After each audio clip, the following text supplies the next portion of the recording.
Rosalie Bennett hit the barn floor on her hands and knees and did not make a sound. Not because the fall hadn't hurt. It had. Her left ankle screamed when she landed, the swollen joint grinding against the inside of her boot like broken glass. Not because she wasn't terrified. She was terrified in the specific practiced way of someone who had been terrified so many times it had become its own kind of muscle, something that fired automatically and kept the rest of her moving. She didn't make a sound because she had learned the hard way, and more than once, that making a sound only brought more trouble. She pressed herself into the darkest corner of the hayloft, pulled her knees to her chest, wrapped both arms around the cloth bag that held everything she owned in the world, and listened to the storm arrive like something that had been hunting her. If this story speaks to you, if you've ever been told you were too much or not enough, or simply nothing at all, subscribe to this channel right now. Hit the bell. Stay with me until the end. And when you're done, leave a comment and tell me what city you're watching from. I want to see how far Rosalie's story travels. I want to know how many of us there are. Now, let's go back to that barn, because the man who's about to climb that ladder has no idea what he's about to find. And Rosalie has no idea that the most dangerous thing she's ever done wasn't running away. It was staying. She had been walking for 4 days. 4 days across open Montana plain, with a split lip and a boot she'd had to unlace because the ankle inside it had swollen past the point of pretending otherwise. 4 days on half a stolen biscuit and whatever creek water she could find that looked clean enough to risk. 4 days of telling herself she was fine. She was moving. Fine meant moving, and if she stopped moving, she would have to feel everything she was refusing to feel, so she kept walking. She had not planned to stop at the Whitaker Ranch. She hadn't planned anything beyond a way away from Caleb Thornton's house, away from his voice, away from the particular way he said her name, when she'd done something that displeased him, which was a way that made her name sound like an accusation. She had left with nothing except the cloth bag and the single most foolish, stubborn, irreducible conviction she'd managed to keep alive through 4 years of having it beaten out of her that somewhere something better existed. She almost stopped believing it by the time the storm hit. The barn appeared through the first wall of rain, like something her mind had invented because her body needed it to. She didn't think. She moved. She crossed the muddy yard at a half-run that her ankle punished her for. With every step she got, the barn door open against the wind, and she climbed. The hayloft was low and warm with the smell of old grass and livestock, and Rosalie pressed herself into the far corner behind the largest bale she could find, and told herself the things she always told herself when she needed to hold still. You are invisible. No one will come. By morning you'll be gone, and no one will know you were here. She had been telling herself those things for 4 years. She was wrong every time. The barn door slid open 40 minutes later. She heard it over the storm, the grinding drag of the wood, the rush of rain and wind, and then footsteps below. Measured, unhurried, not searching, just moving through a familiar space with the confidence of someone who owned it. A lantern. The light came up through the gaps in the loft floor and found the edges of the hay around her, and Rosalie pulled herself smaller, tighter, slower, and pressed her hand over her own mouth. Old habit. Old, ugly, necessary habit. Then the voice came from directly below her. I know you're up there. She stopped breathing. Not a threat in it, not a demand. Just a statement of fact, delivered to the air in a voice that sounded like it had never needed to be louder than it was. She said nothing. She made no sound. She had practice at this. Roof on this barn's got a bad section over the left side, the voice said. Leaks something terrible when it really comes down. The way this storm's building, you've got maybe 20 minutes before you find out exactly where it is. Still she said nothing. A pause. I'm not going to tell you to come down. You'll come down or you won't. That's your business. Another pause. But I've got a stove going, and there's food on it, and the temperature's going to drop another 10 degrees before midnight. So. He stopped.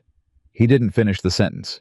He just left the so sitting there open, unhurried, like a door being held without anyone standing in the way of it. Rosalie had been offered help before. She knew what help usually looked like. It looked like an outstretched hand that turned over once you took it. It looked like warmth that came with conditions printed small.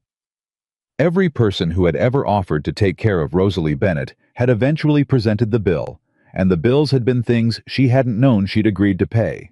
She knew all of that. She also knew her ankle was throbbing in time with her heartbeat, and the roof above her left ear had just started weeping. A thin, cold line of water directly onto her shoulder, and the temperature, as promised, was dropping. She came down. She came down the ladder sideways, slowly keeping him in her sightline the entire way, measuring the distance to the barn door, with the automatic calculation of someone who had learned to always know where the exit was. When she reached the bottom and the lantern light found her face, she stood still and let him look, because letting men look and get it over with was faster than waiting for them to do it sideways. He looked. I was older, mid-50s, she guessed, with a face that had been in a lot of weather and arrived at some kind of understanding with all of it.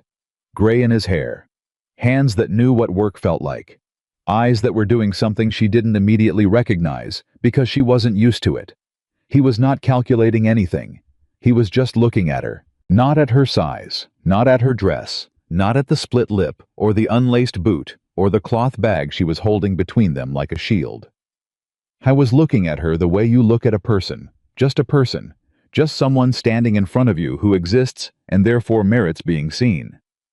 It lasted about 3 seconds, and she didn't know what to do with it. Elias Whitaker, he said. This is my ranch. She said nothing. You got a name. She almost didn't give it to him.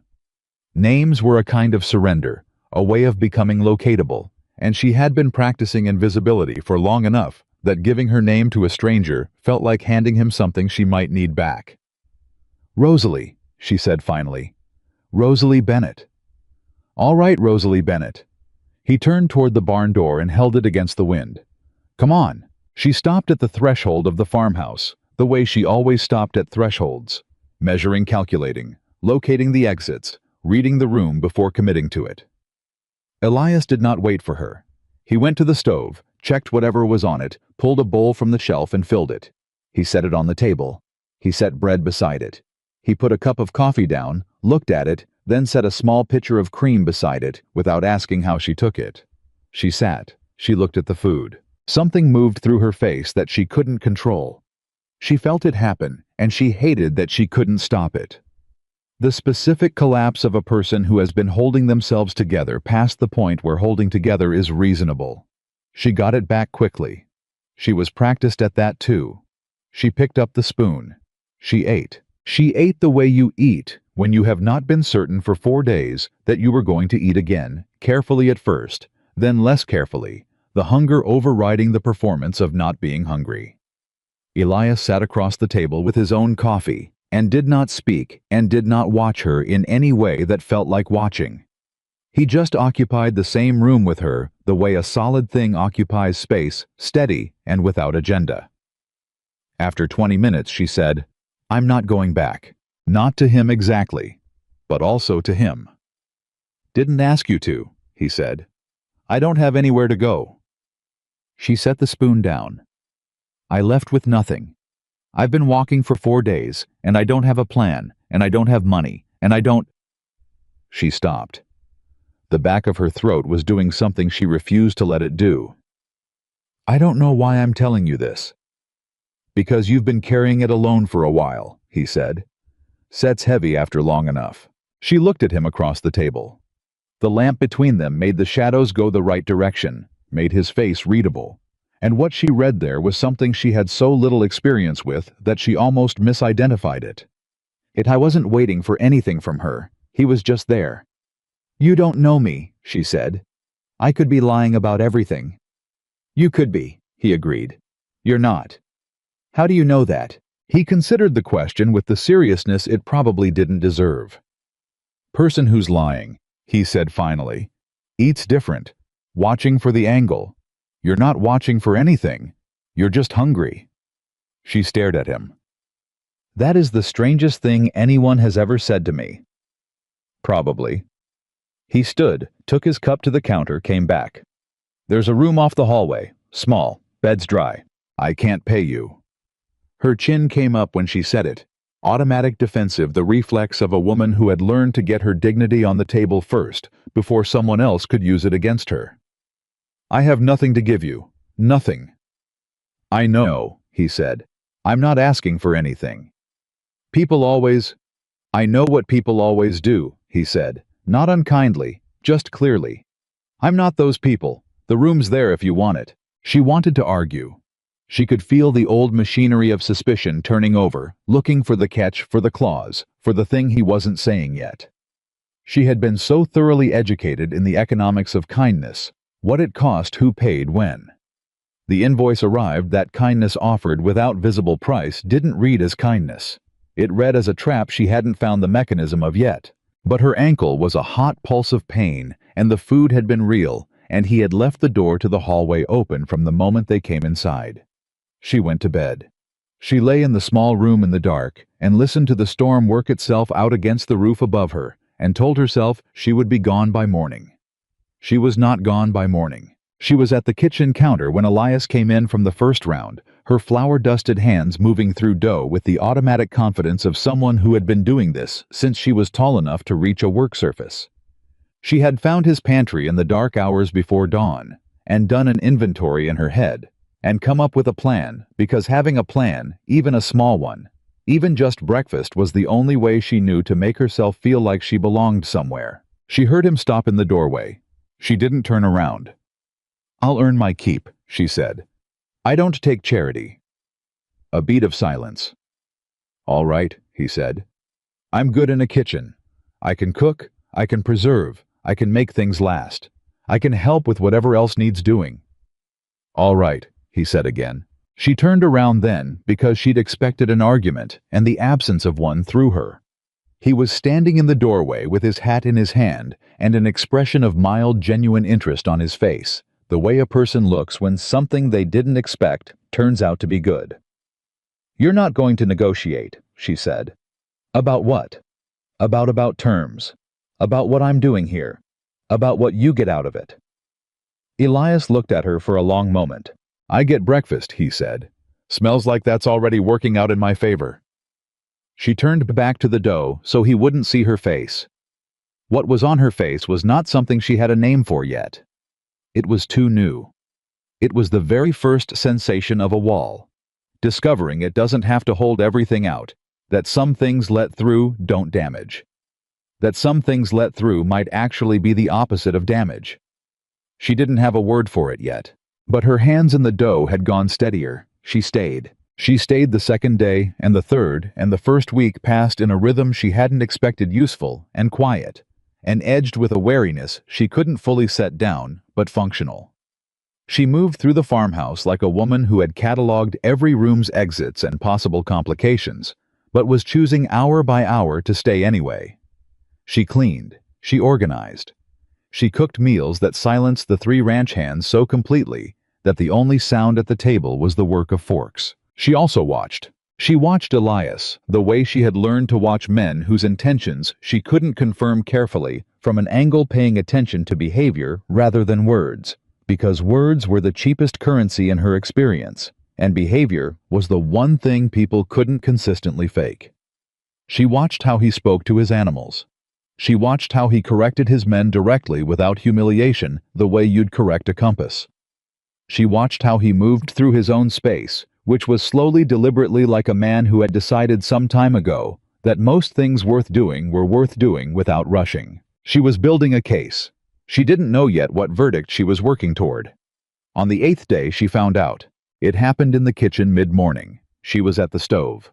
The kitchen door opened and Luther came in. Luther, who was 26 and built like a problem and had a mouth that operated approximately 3 seconds ahead of his brain, and he stopped when he saw her and said to the room in general, the way men say things when they're not really thinking about whether anyone's listening, that the new woman, she's a big one. The spoon in Rosalie's hand went still. She did not turn around. She had heard that her entire life. From the time she was 11 years old and grew out of the girl she'd been into the woman she was going to be. She had heard it in every possible configuration. Sometimes mean, sometimes clinical, sometimes said with laughter. Attached. Sometimes said with a kind of puzzlement, like she was a fact about the world that hadn't been explained to them yet. She had heard it so many times that she had eventually stopped flinching when it hit and just let it land, and kept moving, because flinching was a reaction, and reactions cost you something, and she had learned to spend nothing on things she couldn't change. But her knuckles around the spoon went white. "Luther!"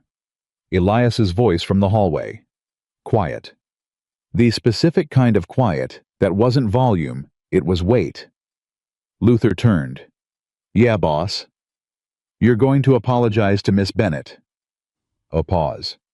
"And then you're going to go fix that north fence section I've mentioned 3 separate times this week." Luther blinked. His face went through something quick and genuine, not calculation, just the particular expression of a person who has realized a half-second too late that he stepped on something he shouldn't have. "Yes, sir. Sorry, miss." He looked at Rosalie's back. "I didn't mean nothing by it." She said nothing. Her back was still a rigid, careful line. After Luther's boots crossed the porch and faded, Elias came into the kitchen and sat down at the table. "He won't say anything like that again," he said. "He wasn't wrong," Rosalie said. Her voice was flat in that deliberate way, the way you make your voice flat when you're engineering it to hold a specific shape. "He was rude," Elias said. "What he was rude. There's a difference between a fact about a person and how you use that fact, and how he used it was rude. That's not something I allow on my ranch. In the town I come from," she said, still facing the stove. "That's just talk. That's just how it is." "Well," said Elias, "that's not how it is here." She turned around. She had been crying not openly, not the way you cry when you feel safe enough to let it happen, but the way you cry when you are fighting it, and some of it gets through the fight anyway. Her eyes were too bright. Her jaw was set like something carved. "Why does it matter to you?" she said. "I'm nobody. I showed up in your barn. You don't owe me anything." Elias put both hands flat on the table. He looked at her steadily, not through her, not past her, directly at her, the way he looked at things he was being completely honest about. "You're a person on my property," he said. "You deserve to be treated like one. That's the whole of it." She stared at him. "It doesn't need to be more complicated than that," he said. "You deserve basic decency. That's not contingent on who you are or where you came from or what you look like or what anybody in any town has ever said about you. It's just true." The silence in the kitchen was very loud. "Nobody has ever said that to me before," she said. Her voice this time was not flat. It had shed its engineering. It was just her voice, smaller than usual, standing in the open without any cover around it. Elias looked at her for a moment longer. Then he stood, picked up the coffee pot, poured himself a cup, and said, "You want to sit down? Whatever you're making on that stove is going to be fine for another few minutes." She sat down, and somewhere in the quiet of that kitchen, something that had been very tightly wound in Rosalie Bennett's chest released exactly one full turn. Not all the way, not enough to be dangerous, just enough to make breathing slightly easier than it had been in 4 years. She started making real money by the end of the 2nd month. It happened the way things happened when someone with genuine talent was finally put in a room with enough resources to use it quickly, and then all at once. Her bread was the first thing. Luther, despite being Luther, had been right. People would pay for it. The first time the wagon went to town with 6 loaves and a jar of her butter, she sold out before the wagon finished stopping. The second time she had 18 loaves and people were waiting. By the 3rd month, she was making cheese in the cellar. Real aged cheese, the kind that required patience and precision, and drying herbs, and putting up vegetables in jars, with the systematic efficiency of a woman who understood that winter came, whether you were ready or not. She had given Elias's storeroom its first logical organizational system. She had identified which of his dairy cows produced the best milk, and started adjusting their feed accordingly. She had almost without meaning to become indispensable. She was standing at the wash basin one evening when it occurred to her, actually landed on her with some force. The way facts sometimes do, when you've been managing not to think about them, that she was not afraid in this house for the first time in as long as she could clearly remember. Not afraid, as in nothing could hurt her. Not afraid as in she was not spending every minute braced for the next blow. It was such an unfamiliar state that she'd almost missed it. It crept up the way comfort crept up on a person who'd forgotten what comfort was, slowly, without announcement. until one day you noticed you weren't cold anymore. She was still standing there when she heard Elias come in from the evening round. He stopped in the kitchen doorway, looked at her and said, "You all right?" "Yes," she said. "A beat." "No," she said. He came in and sat at the table. He did not say "what is it?" or "tell me" or any of the things people said when they wanted information more than they wanted to help. He just sat down. Available. She had come to understand that this was its own specific language. He spoke the language of sitting with, of being present, without requiring anything from the presence. "I've been getting letters," she said. The room went careful. "From Caleb Thornton," she said. "The man I worked for, the man I left." She kept her eyes on the window. "He knows I'm here. I don't know how, but he knows." She reached into the pocket of her apron and put 3 folded letters on the table. "He's been writing since the 2nd week. I didn't tell you because I didn't know if you'd—" She stopped. "I didn't know yet what you'd do." Elias looked at the letters on the table. He did not touch them. "What does he say?" he asked. "That I belong to him." She said it simply factually, the way you read a line from a document. "That I don't know what I'm doing, that I'm unstable, that I can't survive on my own." She paused. "The last letter says he's coming." Elias was quiet for a long moment. She watched him the way she'd been watching him for 2 months, looking for the shift, the recalculation, the moment when the calculus of her presence stopped adding up in his favor. She had seen it happen with every person she'd ever tried to rely on. She was waiting for it to happen now. It did not happen. "All right," he said. "Just that. Just all right.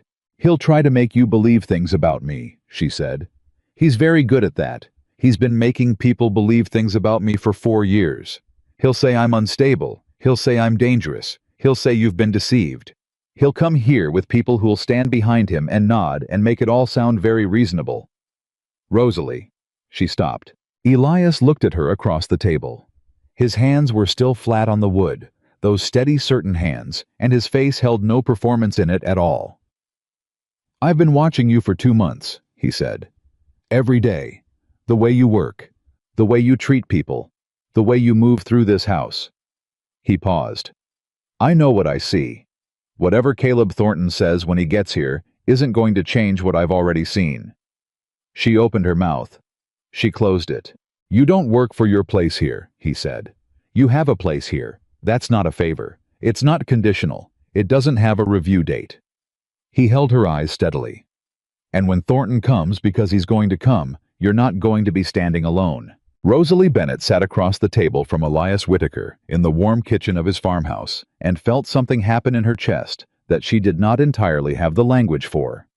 She had been called worthless for so long by so many people in so many configurations that worthlessness had stopped feeling like an accusation and started feeling like a characteristic, something intrinsic, something she carried in herself the way she carried her name. Elias Whitaker had not once in 2 months looked at her like she was worth less than anything.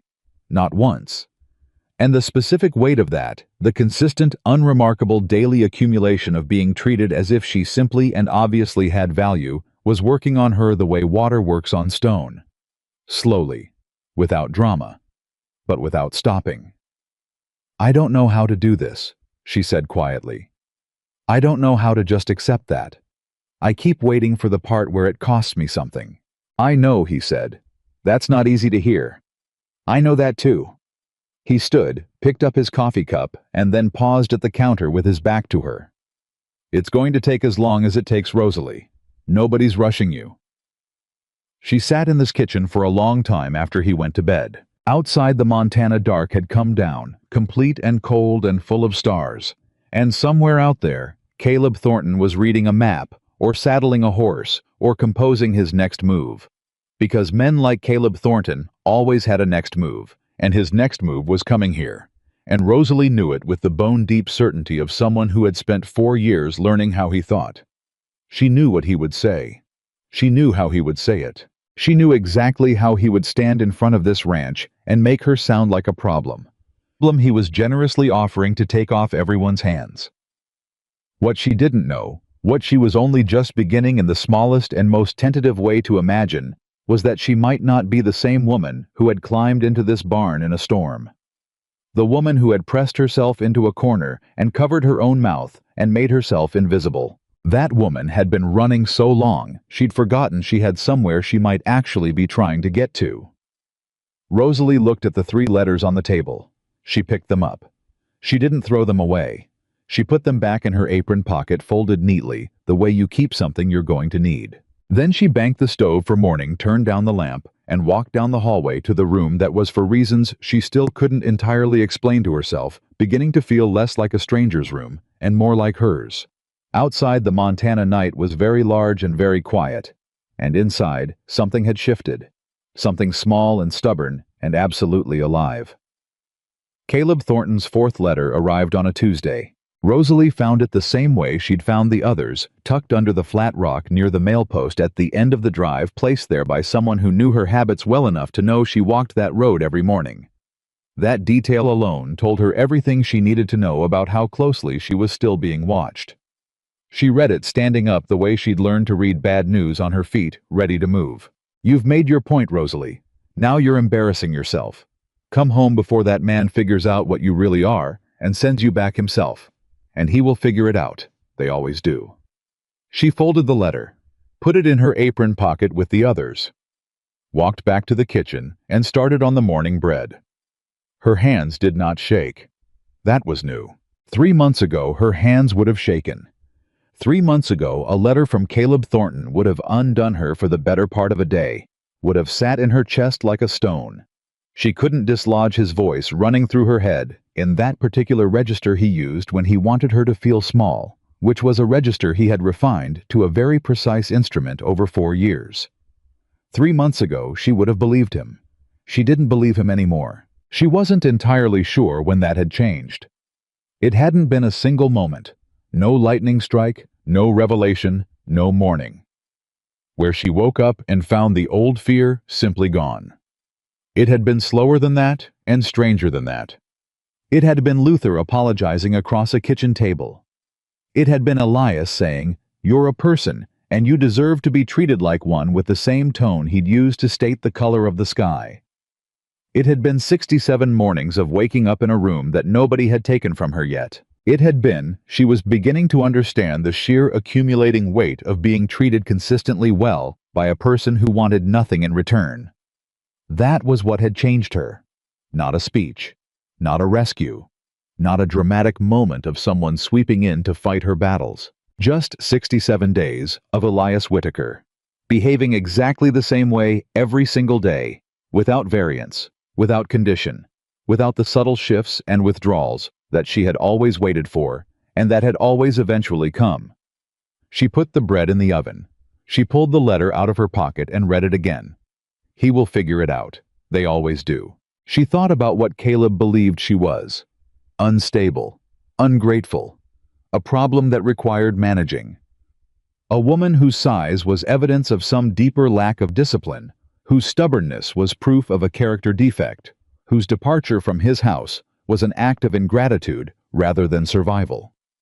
She had spent 4 years inside his version of her, and the remarkable thing, the thing she was only beginning to understand, was how completely she had accepted it. How she had worn his version of herself like a coat she'd forgotten she could take off. She was taking it off, slowly, thread by thread. But she was. She heard boots on the porch, and then Elias in the doorway. "Bread's on," she said without turning around. "Smells like it." He hung his hat on the peg. She heard him pour coffee. "You're up early." "Got a letter." A beat of silence behind her. Then, same place. Same place. She turned around and looked at him directly. She had decided somewhere between reading the letter and starting the bread that she was done managing this alone. He's escalating. This one's different from the others. He's not asking anymore. Elias set his cup down. What's he doing? Threatening. She took the letter from her pocket and put it on the table between them. Not with anything specific. Caleb doesn't do specific. He's too careful for that. But the direction of it has changed. She sat down across from him. He's coming, Elias. It's not a question of whether. It's when. Elias picked up the letter. He read it once. He set it down. "You said he's careful," he said. "Very. Meaning he won't do anything that can be used against him. He never has." She folded her hands on the table. "He spent 4 years doing things to me that couldn't be proven. That's not an accident. That's a method." She paused. "He's going to come here with reasonable words and a reasonable face, and he's going to make it sound very sensible, like he's concerned, like he's trying to help. And the people in this town who don't know me, which is everyone, are going to look at him and look at me, and they're going to make a calculation." Elias was quiet, watching her. "I know what that calculation looks like," she said. "I've seen it my whole life. A man who looks respectable versus a woman who showed up in a stranger's barn with nothing. That's not a close contest." "It is on my property," Elias said. "Your property isn't the whole town." "No," he agreed. "It isn't." He was quiet for a moment. "What do you want to do?" The question landed differently than she expected. Not "what are we going to do," which would have made her a passenger in her own situation. Not "don't worry, I'll handle it," which would have made her invisible. "What do you want to do?" She looked at him. "I want to be ready," she said. "I want to have something he can't argue with. Documentation, records, anything in writing that shows what he is and what he did." "You kept the letters. All of them. Every one." She paused. "I kept them because my gut said to. I didn't have a plan yet." "You've got one now," he said. She almost smiled. It was the specific, not quite smile of a woman who had just confirmed something she'd been quietly hoping was true. "I'm working on one," she said. Elias nodded. He picked up his coffee. "Then work on it. And whatever you need from me, you've got it." He said it the way he said most things, without decoration, without the kind of emphasis that would have made it a performance.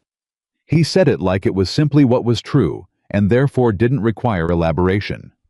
She went back to the bread, and for the first time since the letters started coming, she did not feel like she was waiting. She felt like she was preparing. That was an entirely different thing. The town of Grover Falls was the kind of place that formed opinions quickly and revised them slowly, if at all. Rosalie had understood this within the first week of going to market, understood it in the way people looked at her, in the half-second recalibrations that happened on faces when they processed who she was and where she'd come from, and arrived at some preliminary conclusion. She was the woman from the Whitaker Ranch. The woman Elias Whitaker had taken in. The speculation around that was exactly the kind of speculation she'd expected and had stopped wasting energy being angry about. What she hadn't expected was Martha Greer. Martha Greer ran the dry goods store and had the kind of face that had been deeply skeptical of everything for so long that the skepticism had become structural, built into the set of her mouth, the angle of her eyebrows. She was 61 years old and had buried a husband and raised 4 children without apparent assistance from anyone, and she had the bearing of someone who had concluded, based on extensive evidence, that most things people said were either wrong or incomplete. She cornered Rosalie on a Wednesday morning in the second aisle. "You're Elias Whitaker's woman," she said. Not a question, not an accusation, more like a classification. "I work at the Whitaker Ranch," Rosalie said carefully. Martha looked her up and down, not in the way that felt like judgment, more in the way a person looks at something they're genuinely trying to assess. "You're the one making the bread," she said. "Yes.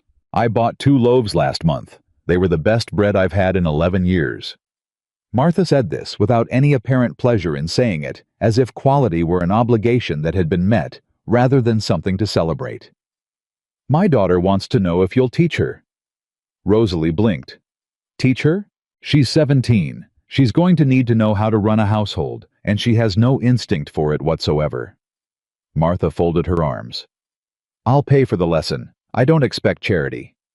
Yes," Rosalie said. "I can do that." Martha looked at her for another moment. Then something shifted fractionally in her face. Not a smile, nothing as committed as that, but a slight easing. "You're not what I expected," she said. "What did you expect?" "Something worse," Martha said and walked away. Rosalie stood in the dry goods store aisle for a moment, holding that. Then she added it to the other things she'd been quietly collecting: Luther's actual apology, Elias's consistency, the women at the market who had started asking for her by name, the way the ranch hands now said "Morning, Miss" when she came into the kitchen. The small accumulating evidence that the version of herself Caleb Thornton had constructed, unreliable, unwanted, fundamentally too much, was not the only version available.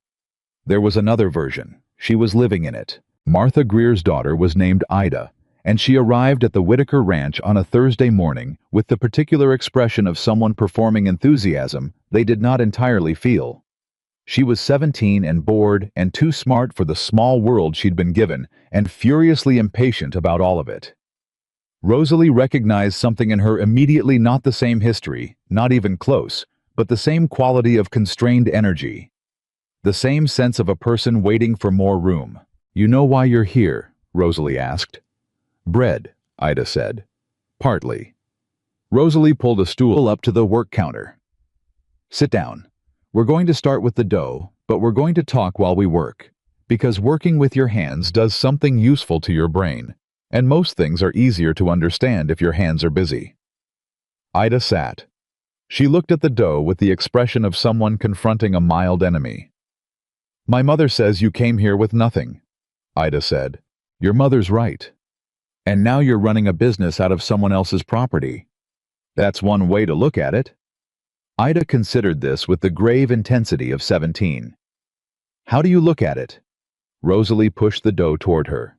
"Put your hands in it, and I'll tell you." Ida put her hands in the dough, made an involuntary face at the texture, and then, because she was underneath the impatience, genuinely curious, started working it. "I look at it like this," Rosalie said. "I spent 4 years being told what I was worth, and the number they gave me was very small." She worked her own portion of the dough steadily without looking up. "Then I ended up somewhere that nobody had decided what I was worth yet. And I found out that when you've got space to actually do something, when nobody's already decided the answer before you've asked the question, the number comes out different." Ida was quiet for a moment. "What if the number they gave you was right?" she asked. The question was not cruel. It was genuinely curious, the kind of question that only gets asked when the asker isn't sure of the answer and actually wants to know. "Then you find that out too," Rosalie said. "But you find it out from the doing, not from someone else's mouth." Ida looked at her hands in the dough. "Push with the heel of your hand," Rosalie said. "Fold it over. Push again. You're building structure. It doesn't happen fast." They worked in silence for a while, and then Ida said without preamble, "There's a man in town. He's been asking about you." Rosalie's hands went still for exactly 1 second. Then she kept working. "What did he look like?" she said. Not a question. The voice of a person who already knows the answer and is confirming it. "Older. Well-dressed for the territory. Talks very smooth. He was at the saloon yesterday talking to some of the men. I heard it through the window when I was walking by. He was saying—" Ida stopped. "Say it," Rosalie said. "He was saying you're not well, that you left his care in a confused state, and he's worried about you." Ida's voice had gone careful. "He made it sound very concerned, like he was a family member." "He's not a family member. I didn't think he sounded like one," Ida said. "He sounded like someone who was very good at sounding like something he wasn't." She paused. "My mother says that's more dangerous than someone who's openly bad." "Your mother's a smart woman," Rosalie said. She pulled her hands out of the dough and wiped them on her apron. She stood very still for a moment, looking at the wall above the counter, running calculations she didn't entirely have the numbers for yet. Caleb was here, not coming here, in Grover Falls, and he had already started talking. Of course he had. That was the method. You arrived and you talked before the other person even knew you were in the room. You built the narrative first, and then you let the other person walk into it, and by the time they understood what had happened, the story was already set. She had let him do that to her for 4 years. She was not going to let him do it to this town. "Ida," she said. "Yes. Go home and tell your mother that Caleb Thornton is in Grover Falls." She turned around. "Tell her that anything he says about me is a story he wrote, not a truth he found." and ask her if she's willing to listen to my version before she decides which one she believes." Ida stood up from the stool. "I'll tell her," she said, "but for what it's worth." She paused at the kitchen, that 17-year-old gravity sitting strangely and perfectly on her face. "I've spent 4 hours with you, and I've spent 4 minutes with him. I know which one of you I believe." She left. Rosalie stood in the kitchen and picked up a dish towel and set it down and picked it up again. Her heart was doing something fast and irregular. The old machinery of fear running under the steadier engine she'd been building over 3 months. Both things at once. She was learning that that was how it worked. The fear didn't leave just because you'd gotten braver. You just got capable of moving through it. She went to find Elias. Howe was in the yard working on a harness that had been giving him trouble for 2 weeks. He looked up when she came out and read something in her face that made him set the harness down. "He's here," she said. "In town. He's already been talking." Elias stood up. "All right," he said. "He'll come here next. Probably not today. He'll want the ground softened first. He'll want people thinking a certain way before he shows up here in person." She folded her arms across her chest. Not defensively, more like she was holding herself together around something she was about to do. "I need to go to town. Now, before he's been talking for 2 days, before it sets." She looked at Elias. "I need people to hear my version from my mouth, not from yours from mine. That matters." Elias held her gaze for a moment. "I'll get the wagon," he said. "You don't have to." "I know I don't have to." He picked his hat off the fence post. "I want to. That's different." He looked at her steadily. "I'll drive you to town, and I'll wait for you, and I'll come in if you want me to, and I'll stay out if you want me to. Whatever you need." She looked at him. "Stay out," she said. "This one has to be me." "Then it'll be you," he said. They went to town. Rosalie had been in Grover Falls Market many times over 3 months, but she had always been the woman from the Whitaker Ranch, the bread woman, the butter woman, the quiet one who came and went and didn't ask for much. She had let herself be peripheral. She had let herself be background. She walked into Martha Greer's dry goods store, and she was not peripheral, and she was not background. Martha was behind the counter, and there were 2 other women in the store, Bet Alderman, who ran the post, and Frances Cole, whose husband owned the livery. They all looked up when Rosalie came in, and the quality of that looking told her that Caleb had already been talking to people connected to all of them. "Mrs. Greer," Rosalie said. Martha looked at her. "There's a man in town named Caleb Thornton," Rosalie said, and she kept her voice even and her spine straight and her hands still at her sides, because every single one of those things was a choice she was making deliberately in real time. "He's been saying things about me. I'd like you to hear my things first, and then you can decide what you believe." Martha folded her hands on the counter. "Go on," she said. So Rosalie told it. Not all of it.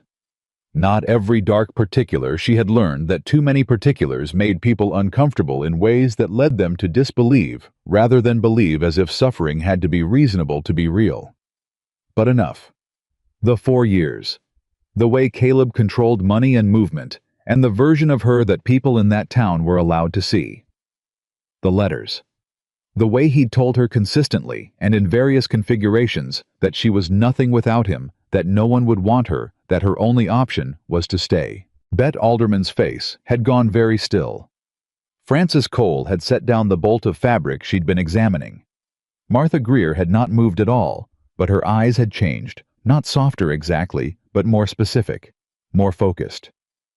"He told the men at the saloon you're not well," Martha said. "I know," Rosalie said.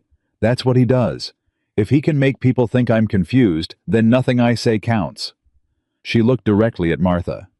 "Does this sound confused to you?" Martha was quiet for a moment. "No," she said. "It doesn't." "Then I'd ask you to remember that. When he comes, and he's going to come, I'd ask you to remember this conversation and the way I had it." She turned to leave. "Miss Bennet," Martha said. Rosalie stopped. "The bread lesson." Martha's voice had not changed in tone, but there was something different in it. something that had been withheld before and was now slightly less withheld. Ida said you were good with her, patient. A pause. That's not nothing. No, Rosalie said. It isn't. She walked out. Elias was waiting with the wagon at the hitching post, the reins loose in his hands, his hat pulled low against the afternoon glare. He looked up when she came out. She climbed up beside him. How'd it go? He asked. I don't know yet, she said. But I said it. That's the first time I've said it out loud to anyone who wasn't you. He turned the wagon. How'd that feel? He asked. She thought about it. She looked at her hands in her lap. Steady flour dusted the hands of a woman who made things. Like the first breath after holding it too long, she said. He nodded. They rode back toward the ranch in the kind of silence that had become familiar between them. Easy and without edges. The kind of silence that two people build between them slowly over weeks of being honest with each other about things that mattered. She thought about what she'd said in that store. She thought about Martha's face, and Bet's stillness, and Francis setting down the fabric. She thought about Ida at the kitchen counter with her hands in the dough saying, I know which one of you I believe. She was not who Caleb Thornton said she was. She had known it somewhere in some locked and difficult room inside herself for a long time. But knowing a thing in a locked room, and standing in a dry goods store, in front of three women who were going to make up their minds about you, and saying it out loud, those were very different acts. She had done the harder one. That night after supper, Elias set a ledger on the table. What's this? She said. Your accounts. He opened it. She looked at the pages numbers written in his careful, economical hand columns of sales and expenses and balances, stretching back through 3 months of market days. You've been running a business on my property, and I've been handling the money because that was what made sense at the start. But it's not my money. He slid the ledger across to her. It's yours. You should know exactly what's there. She looked at the numbers. She looked at the final figure at the bottom of the column. Something she could not immediately name moved through her chest. Not disbelief exactly, more like the specific vertigo of a person who has been told they are worth something concrete in figures on paper, and the figures are larger than they expected. This is mine, she said. It was not a question. It was a woman hearing a fact about herself for the first time. Every cent, Elias said. You earned it. She put her hand flat on the page. She had arrived in this place with nothing except a cloth bag and a split lip, and the fraying conviction that something better had to exist somewhere. Now she had a ledger with her name at the top and a number at the bottom that said she was not nothing. That she had never been nothing. She had just been somewhere that needed her to be. She sat with that for a long time, and outside, somewhere in the dark of Grover Falls. Caleb Thornton was sitting in a room she couldn't see with plans she couldn't fully anticipate preparing to come and take all of this from her. She closed the ledger. She was not going to let him. What she didn't know, what none of them knew yet, was that Caleb Thornton had not come to Grover Falls alone. He had brought a document. A paper signed by 2 men who called themselves doctors from a town 3 counties over, stating that Rosalie Bennett was mentally unsound and required guardianship. The first person to see it was the sheriff. And the sheriff had shown it to 3 other men before sundown. By the time Rosalie sat down to supper, the paper had already traveled farther than she knew. And Caleb Thornton, sitting in his rented room at the edge of town, was doing what he always did when he thought he'd already won. He was smiling. Rosalie found out about the document on a Friday morning from Ida Greer. Ida came to the ranch before breakfast, which told Rosalie everything she needed to know about the urgency before a single word was spoken. Ida had walked the 3 miles from town on her own, which told her the rest. He has a paper, Ida said, standing in the kitchen doorway, still catching her breath. A document, signed by 2 doctors. My mother saw it last night. The sheriff showed it to my father at the feed store. She stopped. Swallowed. It says you're not in your right mind, that you require a guardian, that Elias Whitaker has been that he's taken advantage of a woman who isn't capable of making her own decisions. Rosalie set down the coffee pot. She set it down carefully, deliberately, because her hands wanted to do something else entirely, and she was not going to let them. How many people have seen it? She asked. Enough, Ida said. Mother says by Sunday it'll be the only thing anyone's talking about. Where is it now? Sheriff's office. Thornton filed it formally. He's requesting the court assign him as your legal guardian. Mother says there's a hearing scheduled for Wednesday. Wednesday. 5 days. Rosalie stood in the kitchen and did the math that Caleb Thornton had been counting on her not to be able to do, the math of a woman with no legal standing, no family in the territory, no history in this town that predated 3 months ago, going up against a signed document from 2 physicians and a man who had spent weeks softening the ground before she even knew he'd arrived. He had been planning this for longer than the letters. He had been planning this, she realized, from the moment she left. She heard Elias's boots on the porch steps. He came through the door, read the room in the way he read most things immediately, and without asking anyone to explain, and looked at Ida. What happened? Ida told him. She told it quickly and completely, the way her mother had raised her to deliver information, no softening, no editorializing, just the facts in order. When she finished, the kitchen was very quiet. Elias looked at Rosalie. You knew he'd do something like this, he said. Not an accusation, just an acknowledgement that she had seen this coming in some form, had known Caleb Thornton's method well enough to anticipate that it would be legal, that it would be constructed, that it would use the machinery of respectability against her. I knew he'd do something, she said. I didn't know he'd go this far. She paused. I should have. He never does anything small. 2 doctors, Elias said. From where? 3 counties over, Ida said. My mother's already written to a cousin in that county. She wants to know who they are. Rosalie looked at Ida. Something shifted in her chest, the specific unfamiliar warmth of having someone act on her behalf without being asked.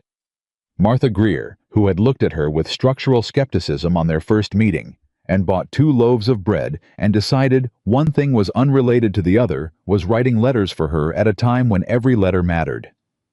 Thank your mother, Rosalie said. She said to tell you she doesn't do favors, Ida said. She said she does what's right. There's a difference. A pause. She also said to tell you that she believed you in the store on Thursday, and she wants you to know that because she thinks you probably need to hear it. Rosalie's throat tightened. She turned to Elias. I need a lawyer. Closest one is in Billings, he said. Then we need to send a wire today. Already thinking it. He picked up his hat. I'll go now. You'll come. I'll come. She untied her apron. Then she stopped and looked at Ida. Go back to town. Stay close to your mother. If Thornton comes into the store, you listen to everything he says and you remember it exactly. Can you do that? Ida lifted her chin with the particular dignity of someone who had just been given a real task for the first time. Yes, she said. I can do that. Good. Rosalie put her hand briefly on the girl's shoulder. You walked 3 miles before breakfast to bring me this. That matters. I won't forget it. Ida nodded, once turned and walked back out the door. Rosalie stood for a moment in the empty kitchen. Then she reached under the counter and pulled out the cloth bag. The same cloth bag she'd carried into this barn 4 months ago, with everything she owned in the world inside it. But what she took out of it now was not what had been inside it then. It was a bundle of letters tied with kitchen string, each one folded neatly, each one in the order it had arrived. 11 letters in total. Every word Caleb Thornton had written to her since she left. She put them in her coat pocket. Then she followed Elias to the wagon. The telegraph office in Grover Falls was run by a man named Harold Finch, who was approximately 70% mustache, and had the practiced, neutral expression of someone who had transmitted enough human drama over the years to have long since stopped being surprised by any of it. He took Elias's message for the Billings lawyer without comment. He took Rosalie's follow-up message, which she wrote herself at the counter, with a steadiness that surprised even her without comment. He said the responses would come through by evening. They went to the sheriff next. Sheriff Tom Briggs was not a bad man, which in Rosalie's experience made him more complicated than a bad man would have been. Bad men were legible. They showed you their angle early. Men who genuinely... They were fair, were harder, because they carried their blind spots like certainties and couldn't hear the difference between the two. Briggs looked at Rosalie with the particular kind of measured sympathy that she recognized as his version of fairness.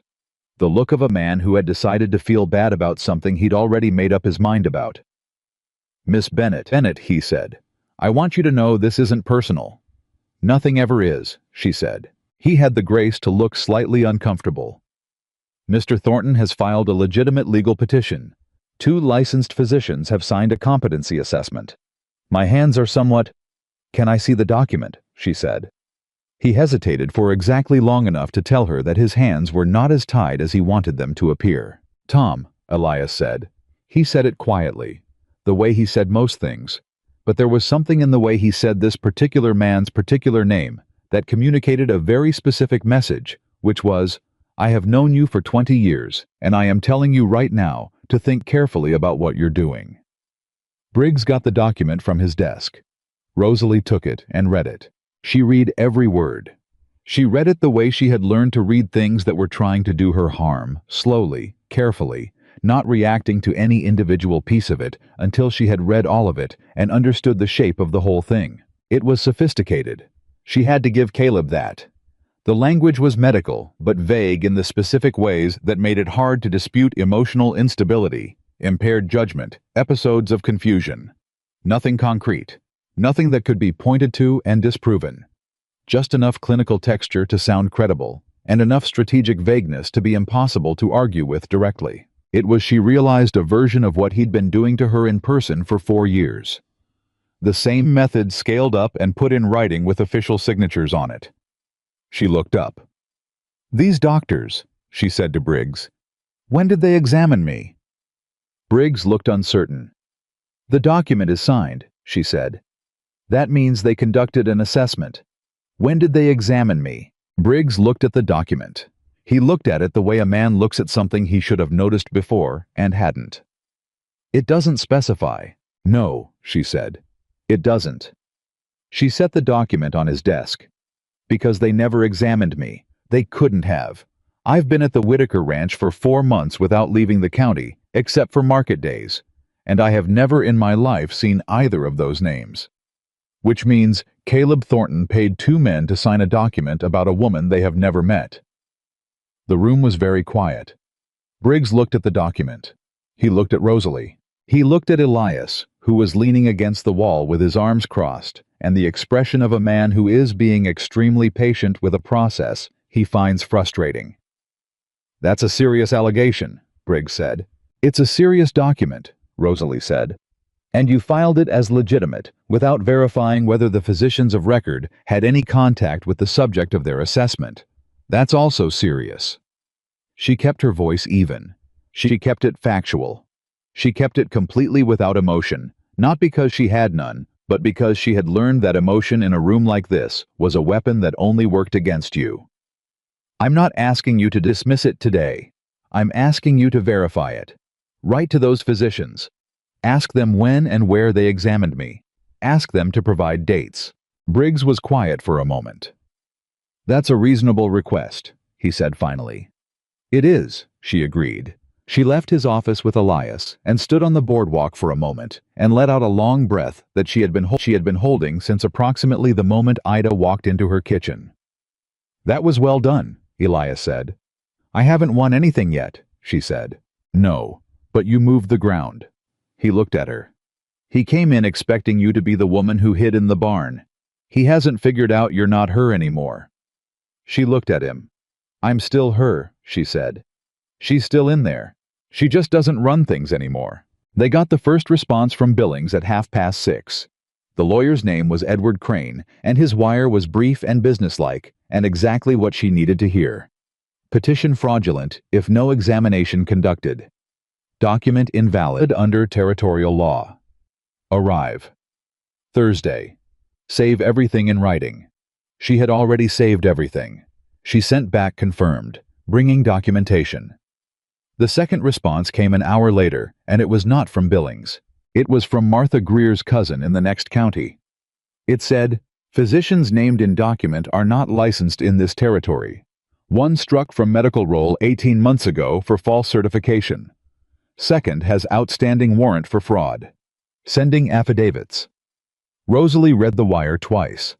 Then she sat down at the kitchen table and pressed both hands flat against the wood and breathed. Elias read it over her shoulder. She heard him exhale, not a dramatic sound, not a victorious sound, just the sound of a man releasing something he'd been holding. "He made a mistake," she said. "He thought he was dealing with someone who wouldn't look," Elias said. "He thought he was dealing with someone who couldn't look," she said. "Someone who didn't know she could." She picked up the wire and folded it carefully. "He's been wrong about me for 4 years. He built his whole plan around being wrong." Outside, the dark had come down completely. Inside the farmhouse, the lamp burned on the table, and the stove held its warmth, and Rosalie Bennett sat with a wire in her hand that was beginning to look for the first time like the first piece of the ground she was about to take back. Caleb Thornton appeared at the Whitaker Ranch on Saturday morning. He came with 2 men. She didn't recognize.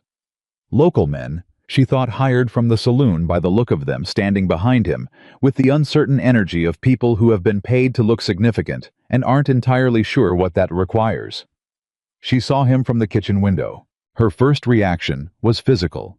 Something cold and old, moving up through her stomach, the body's memory, operating faster than the mind's, the specific cold of 4 years of a particular kind of fear. She stood at the window and let it happen because fighting it used energy she needed for other things, and because the cold came and then it passed, and what was left underneath it was steadier than it had been at any point in the last 4 months. She was not going to hide. She went outside. Elias was already in the yard. He had heard the horse she knew and had come out the way he came out to investigate most things calmly, without a weapon visible, with the particular authority of a man standing on his own ground. Luther and the other hands had found reasons to be in the yard as well. She noticed that without drawing attention to it. Caleb looked exactly the same as she remembered. That was the first thing she registered, not the anger she'd expected, not the relief, just that specific and somehow offensive sameness. He had the kind of face that made people trust him immediately, which was a face he had been cultivating for as long as she'd known him. Square-jawed, well-dressed, carrying himself with the practiced ease of a man who had never had to question whether he was welcome. He looked at her with an expression of such precisely calibrated concern that she could see the engineering in it. "Rosalie," he said, and his voice was exactly what it always was. Warm, measured, containing the specific warmth of a man performing warmth for an audience. "I've been so worried about you." "I know you have," she said. "You've written 11 letters telling me so." A flicker. Small, controlled, but she'd spent 4 years learning to read his flickers. He hadn't expected her to say that in front of people. "I want to take you home," he said. "You've been through something difficult. You're not yourself." "I am completely myself," she said. "Possibly more than I've ever been." "Rosalie." "Mr. Thornton." Her voice was even. It was not performatively even, not the kind of flat she'd used for years to prevent him from getting what he wanted out of her. It was the natural even of a woman who had decided exactly what she was going to say and had no uncertainty about it. "The document you filed with Sheriff Briggs names 2 physicians who are not licensed to practice medicine in this territory. One of them was removed from medical rolls 18 months ago. The other has an outstanding warrant for fraud in the next county. Affidavits to that effect are currently in transit from a county court. They will arrive before Wednesday." Caleb's face went very still. "I also have 11 letters written in your hand," she continued, "containing statements that your lawyer will find instructive regarding your claims of concern for my welfare. And I have a licensed attorney arriving from Billings on Thursday to formally contest the petition." She paused. "So I'd encourage you to think carefully about how you'd like to proceed. Because the story you wrote about me, the one where I'm confused and incapable and desperately in need of your management, requires a woman who doesn't know how to fight back. And that woman has had about enough of being your story." The 2 men behind Caleb shifted their weight. Elias said nothing. He stood where he stood and let her speak the way he always let her speak when she had something to say, which was the thing about him that had changed her more than any other single thing. Caleb looked at her for a long moment. Then he looked at Elias. "You've turned her against me," he said. His voice had dropped the warmth now. The audience he'd been performing for was not responding as expected, and the performance was becoming expensive to maintain. "You've filled her head with—" "He hasn't filled my head with anything," Rosalie said. "He gave me a room and a job and treated me like I had sense, that's all. Anything in my head right now I put there myself." She took one step forward. "You told me for 4 years that I was nothing, that no one would want me, that I couldn't survive without you. You said it so many ways for so long that I started believing it was true. It wasn't true. It was a lie you needed me to believe so that I would stay." She felt something happen in her chest as she said it. Not anger, not grief exactly, but the specific sensation of a thing that has been locked for years being opened in the open air. "I don't believe it anymore, and you do not have the legal, moral, or any other kind of authority over me. You never did." Caleb was quiet. In the quiet, the two men behind him were no longer pretending to look significant. They were looking at the ground. "We're done here," she said. Caleb looked at her for a long moment. And she saw it then, the real thing underneath the performance, the thing that the warmth and the concern and the legal document had been constructed to hide. It was not love. It had never been love. It was the specific fury of a man who has controlled something for a long time and is only now being shown clearly and in public that the control was never real. He turned his horse. He rode out. Rosalie stood in the yard and watched him go and let the shaking happen in her hands, because she had been holding it through the entire conversation, and now it was over, and the body wanted to have its say. Elias stepped up beside her. Not touching. Just present the way he was always present, close enough to matter, careful enough not to crowd. "You all right?" he said. "Yes," she said. "Then, my hands are shaking." "That's fair," he said. "You just did something that took 4 years to build up to." She looked at her hands. "He's not done," she said. "That's not the end of it." "No," Elias agreed. "But it's the end of a piece of it." She turned to look at him. This man who had climbed a ladder in a storm to offer a woman he didn't know a meal and a room and nothing else, and had somehow, through the consistent, unremarkable constancy of treating her as if she mattered, made her believe that she did. "Thank you," she said, "for staying out of it." "You didn't need me in it," he said. "I needed you here," she said. "There's a difference." He looked at her. "I know," he said quietly. Luther appeared at the edge of the yard. He had his hat in his hands and an expression of profound sincerity that sat a little awkwardly on his face, which was a face more accustomed to profound hunger. "Miss Bennet," he said. "That was—" He stopped, started again. "I ain't ever seen anything like that in my life." Rosalie looked at him. "Go fix the north fence," she said.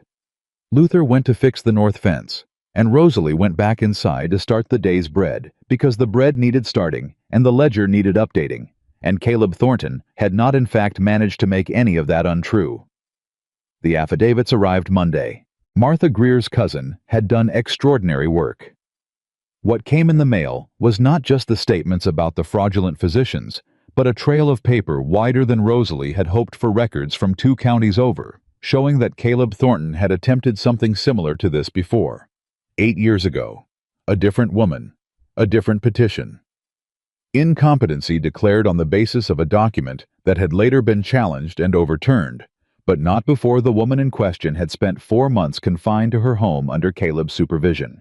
Rosalie sat at the kitchen table and read through it all. She read about a woman named Clara Voss, who had been 22 years old, who had challenged the petition, and eventually won, who had left the territory entirely afterward and never come back. She read the dates. She read the names of the physicians. In that case, different names, different county, same pattern. She read Caleb's statement from the challenge hearing, which was 8 years old, and written in his particular hand, and felt the same cold she always felt when she encountered his method, without the buffer of time between herself and the recognition of it. He had done this before. He had a system. She went to find Elias. She found him in the barn, and she handed him the papers without saying anything, and she watched him read them. She watched his face do what his face rarely did, react genuinely, without the steadiness covering it first. His jaw tightened. His eyes went through something she didn't have a word for, but recognized as the specific response of a person who has just understood the full scale of something they'd only been seeing part of. He looked up. "Clara Voss," he said. She won, Rosalie said. Eventually, it took 4 months. We're not going to take 4 months, Elias said. No, she agreed. We're not, because Clara Voss was alone, and I'm not. She looked at him. I need to bring this to Briggs, today, before the lawyer gets here Thursday. I want this in his hands before Caleb has a chance to know it exists. Elias was already moving toward the wagon. They drove to town. Briggs read the documents with the expression of a man who was in the process of understanding that his version of fairness had been insufficient. He read slowly. He read carefully. He set the papers down and sat for a moment, and then looked at Rosalie with something different in his face than she'd seen there before. The physicians in the current petition, he said slowly. If they're unlicensed, the petition is fraudulent, Rosalie said. And the man who filed it has done this before. You now have documentation of both. Briggs looked at Elias. Elias looked back at him with an expression that said nothing and communicated everything. I'll need to speak with Thornton, Briggs said. You'll need to do more than speak with him, Rosalie said. He fabricated a medical document and filed it with your office as legitimate evidence. Whatever he told you about his intentions, what he actually did is a crime. Briggs was quiet for a long moment. I'll send a deputy to ask him to come in, he said. Today, Rosalie said. Today, Briggs agreed. Outside, she exhaled again. This was becoming a pattern, holding everything through the conversation and then releasing it on the boardwalk after. She was going to have to find a more efficient system. Elias stood beside her. Wednesday's the hearing, she said. Crane will be here Thursday. The hearing's Wednesday. She looked at him. I might have to stand in front of that court without the lawyer, with just what I have. Do you have enough? She thought about it. She thought about 11 letters, and fraudulent physicians, and Clara Voss, and Martha Greer's cousin's affidavits, and a ledger with her name at the top, and a room in a farmhouse that she'd made her own one morning at a time. Yes, she said. I think I do. What she didn't say. What she was only beginning to feel the shape of sitting at the edge of her own understanding. Like something she wasn't quite ready to look at directly, was that the fight with Caleb, as necessary and real as it was, had started to feel like the surface of something. The thing underneath it was bigger. The thing underneath was who she was when the fight was over. Who she was going to be when there was no longer an enemy to organize herself around. That question was sitting quietly in the back of everything, patient and unhurried, waiting for the space to be asked. She wasn't ready for it yet. But it was there. And somewhere in the waiting of it, in the particular shape of Elias walking beside her, back to the wagon without touching her, and without needing to, she thought she might already know part of the answer. She just wasn't ready to say it out loud. Not yet. The hearing was set for 10 o'clock Wednesday morning. Rosalie was awake at 4. She didn't fight it. She had learned over the last several months that her body knew things before her mind caught up, and at 4 in the morning, her body was telling her that today was the day everything either held or it didn't, and lying in the dark pretending otherwise was a waste of the energy she was going to need. She got up. She went to the kitchen. She started coffee. She spread everything across the table, the way she'd been organizing it in her head for 3 days, the 11 letters in order, the affidavits from Martha's cousin, the documentation on Clara Voss, the wire from Edward Crane, confirming he was on the morning train, and the ledger, because the ledger was its own kind of evidence, the kind that showed in plain numbers what a woman who supposedly could not manage her own affairs had built in 4 months from nothing. She sat with it all and went through it one more time. She was still sitting there when Elias came in at 5:30. He stopped in the doorway, took in the table, took in her face.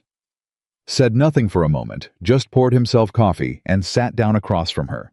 And the fact that he didn't ask if she was all right, that he simply sat down and was, there was the thing she needed more than any question. Crane's not going to make it, she said. She had been turning this over since midnight. The hearing was at 10. The morning train from Billings arrived at 11:15. There was no version of the math that worked. No, Elias said. I have to go in without him. You've been ready without him since Monday, Elias said. She looked at the table. I know what I have. I know it's enough on paper. But Caleb is going to be in that room and he's going to do what he does, and She stopped, started again. I've never stood in a court before. I've never had to say any of this in front of a judge. You stood in your own yard and said it in front of him directly, Elias said. A judge is easier. A judge has to follow rules. Caleb's good with rules. So are you. He looked at her steadily. You've been operating inside rules this whole time. Documentation, witnesses, legal process. You didn't go at him with anger. You went at him with evidence. That's the language a courtroom speaks. She looked at him across the table. I'm scared, she said. Just that. No decoration around it, no apology for it. Just the fact stated plainly, because she had gotten to a place with this man where plain facts between them were the only currency that felt worth spending. I know, he said. Being scared and being ready aren't the same thing. You can be both. She turned back to the papers. Will you come? She said. I was always going to come, he said. You didn't have to ask. They arrived at the courthouse, a word that overstated the building somewhat, but it was where the law happened in Grover Falls, and so it was what it was called at 9:40. Martha Greer was already there. That was the first thing Rosalie saw when she came through the door, and it landed somewhere in her chest with a weight she hadn't anticipated. Martha, who did not do favors, who did what was right because there was a difference, was sitting in the second row, with her hands folded in her lap, and an expression of complete composure on her face. Ida was beside her. Bet Alderman was behind them. Frances Cole was at the end of the row. Rosalie stopped walking for a moment. Martha looked at her. Sit down, Miss Bennet, she said. You're going to need your energy for what comes next, not for standing in doorways. Rosalie sat down. Elias sat beside her. She looked at the women in the row behind her and understood something she hadn't fully understood before, which was that the conversation she'd had in Martha Greer's dry goods store had not just been Rosalie speaking. It had been Rosalie planting something in ground she hadn't known was ready to receive it, and these women had spent the days since deciding what they thought about what they'd heard, and what they'd decided was sitting in those chairs. She was not alone in this room. That was when Caleb Thornton walked in. He came with a man she didn't recognize, someone in a good suit carrying a case, who had the particular practiced walk of a lawyer who billed by the hour. He had brought a lawyer from somewhere. She didn't know when. She didn't know how far he'd sent for him. What she knew was that he'd done it quietly, which meant he'd been more worried about this than he'd shown on Saturday. Good. Caleb looked at her when he came in. He looked at the women behind her. He looked at Elias. His face remained composed, but she knew him well enough to see what was working underneath it, and what was working underneath it was recalculation. She turned away from him. The judge came in at 10 o'clock exactly. His name was Harlan Foss, and he was 70 years old and had the face of a man who had heard every variety of human foolishness and had achieved a state of perfect judicial patience regarding all of it. He sat down, arranged his papers, put on his spectacles, and looked at both tables with the benign impartiality of a man who had decided nothing yet and was content to wait. This is the matter of Thornton versus Bennett, he said. Petition for appointment of guardian on grounds of mental incompetency. He looked at Caleb's table. Petitioner's counsel. Caleb's lawyer stood. His name was Jeffrey Marsh, and he was good. Rosalie could tell that in the first 3 minutes the way he laid the foundation, the language he chose, the way he made Caleb's concerns sound not just genuine, but legally necessary. He spoke about Rosalie's abrupt departure, her isolation, her vulnerability to exploitation by parties who might not have her best interests at heart. He did not say Elias Whitaker's name. He didn't have to. The implications sat in the room without being attached to anyone specific, which was exactly how implications did their best work. He submitted the physician document. Rosalie's hands were still on the table in front of her. When Marsh finished, Judge Foss looked at her side of the table. She stood up. She had no case, no briefcase, no practiced walk. She had a stack of papers and 4 months of a life she had built with her own hands and a clear understanding of exactly what Caleb Thornton was. Your Honor, she said. The petition filed by Mr. Thornton rests entirely on a medical assessment signed by 2 physicians. I'd like to address that document first. Foss looked at her over his spectacles. Go ahead. She picked up the first affidavit. Dr. Samuel Price, whose signature appears on this petition, was removed from the medical role of this territory 18 months ago, following a finding of false certification in an unrelated matter. Documentation from the Territorial Licensing Board is here. She placed it on the clerk's table. Dr. Arthur Meade, the second signatory, is currently the subject of an outstanding fraud warrant in the adjacent county. Documentation from that county's court is here. She placed the second affidavit. Neither physician has ever examined me. No date of examination is listed in the petition because no examination occurred. The room was quiet. Marsh was on his feet. Your Honor, the credibility of the examining physicians is the foundation of the petition, Foss said without looking at him. He picked up the first affidavit. He read it. He picked up the second. He read that too. He set them both down and looked at Caleb's table with an expression that had become considerably less benign. Rosalie kept going. Mr. Thornton has also petitioned on the grounds that I am incapable of managing my own affairs. I'd like to submit my business ledger for the past 4 months. She placed it on the clerk's table. The figures reflect a food production and sales operation that I built from nothing on the Whitaker property. Net income over 4 months is documented on the final page. She looked at the judge. I am also prepared to call witnesses who have had direct business dealings with me during that time and can speak to my capacity for independent judgment. She sat down. Her heart was running fast and hard in her chest, but her hands were still on the table, and her voice had not wavered, not once, not a single time. Foss looked at Marsh. Counsel, I'd like your response to the licensing documentation. Marsh had it. Of course he had it. He was a good lawyer, and he'd known this was coming, or rather, he'd hoped it wasn't coming, but had prepared for the possibility. He argued that the validity of the physician's licensure did not necessarily invalidate the substance of their assessment. He argued that the petition could be amended to include alternative medical witnesses. He argued with considerable professional fluency for another 12 minutes. Foss listened. Then Foss looked at the documents on the clerk's table. Then Foss said, I'm going to ask a direct question of the petitioner.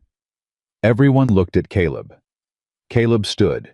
He had adjusted, she could see, reading the room and making the performance adjustments that a man like Caleb made when a room wasn't going the way he'd planned. He looked concerned. He looked gentle. He looked like a man who only wanted what was best for someone who couldn't see it. Mr. Thornton, Foss said, when did you last see Miss Bennett prior to your arrival in Grover Falls? Caleb paused for exactly 1 beat too long. Some months ago, he said, when she left my care. And in the intervening months prior to filing this petition, did you consult with a physician about Miss Bennett's condition? Another beat. I consulted with medical professionals about the general nature of her. Did any physician examine Miss Bennett in your presence or with your arrangement during those months? Caleb's jaw moved slightly. No, he said. The word landed in the room and stayed there. Foss looked at him for a long moment. The benign patience was entirely gone now. What was in its place was not anger. It was something colder and more precise than anger. It was the specific expression of a judge who has understood the exact nature of what has been placed in front of him. The petition is dismissed, Foss said. He said it without drama, without flourish, just the words stated in the flat declarative of a man to whom the conclusion had become obvious. Marsh was on his feet instantly with procedural objections that Foss heard with evident disinterest and denied with brief efficiency. Rosalie sat very still. She heard Martha Greer exhale behind her. She heard Elias beside her make no sound at all, which was his version of the loudest possible response. Then Foss said, I'd also note for the record that the submission of a medical document signed by an unlicensed physician and a person under active fraud warrant in support of a legal petition is a matter the court takes seriously. Mr. Thornton, I'd encourage you to consult with your counsel before taking any further legal action in this county. Caleb's face. She had promised herself she would not look at his face when this happened, because she had known or hoped that it would happen, and she had told herself that looking at his face in that moment would make it about him, which was what it had always been about when she was under his roof. His reaction, his assessment, his version of how things were going. She looked at his face anyway. What she saw there was not what she'd expected. She had expected the fury she'd glimpsed in the yard on Saturday, the real thing underneath the performance. What she saw instead was something smaller, something that had been large and frightening for 4 years, and was now in a courtroom in front of a judge and a row of women who had decided what they believed simply the face of a man who had tried something and failed, and knew it. He looked in that moment exactly what he was: small. She turned away. She gathered her papers from the table and put them in order, the way she always put things in order methodically without rushing. And when she was done, she stood up and she did not look at Caleb Thornton again. Martha Greer was waiting for her in the aisle. "Well," Martha said. She said it in the tone of someone who considered the matter concluded and was ready to move on to the next item of business. "Good." Rosalie looked at her. "You didn't have to come," she said. "No," Martha agreed. "I didn't have to." She picked up her bag from the bench. "Ida wants to know if the lesson is still on for Thursday." Rosalie laughed. It surprised her, the laugh, the specific sound of it, the genuineness of it. It came from somewhere she hadn't visited recently. "Yes," she said. "Thursday's fine." Martha nodded, turned and walked out with Ida and Bet and Francis in her wake, the 4 of them moving through the courthouse door, with the collective efficiency of women who had somewhere else to be. Rosalie stood in the emptied row. Elias was beside her. "You were right," he said. "About what? Having enough." She looked at the papers in her hands. Then she looked at him. "I kept thinking in there, I kept thinking about the first night. The barn. How I came down from that loft because I didn't have any other choice." She paused. "And I stood in front of a judge because I chose to. Because I decided to." She shook her head slightly. "Those feel like the same woman and not the same woman." "They're the same woman," Elias said. "She just learned some things." She looked at him for a moment. "Let's go home," she said. She had said that before, probably had said home in reference to the ranch, the farmhouse, the room that had become hers. But this was the first time she heard herself say it and felt the full weight of what she meant by it. Not the building, not the bed, the specific configuration of people and routine and earned safety that she had built day by day in a place she'd stumbled into with nothing. That was home.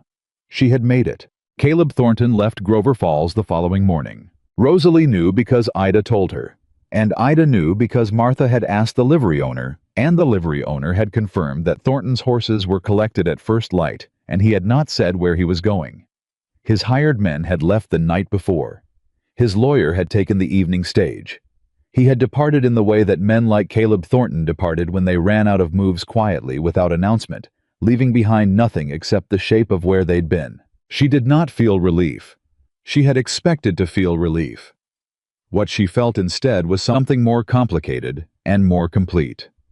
A kind of settling, like the feeling after a long sickness breaks, and your body is reclaiming its own temperature.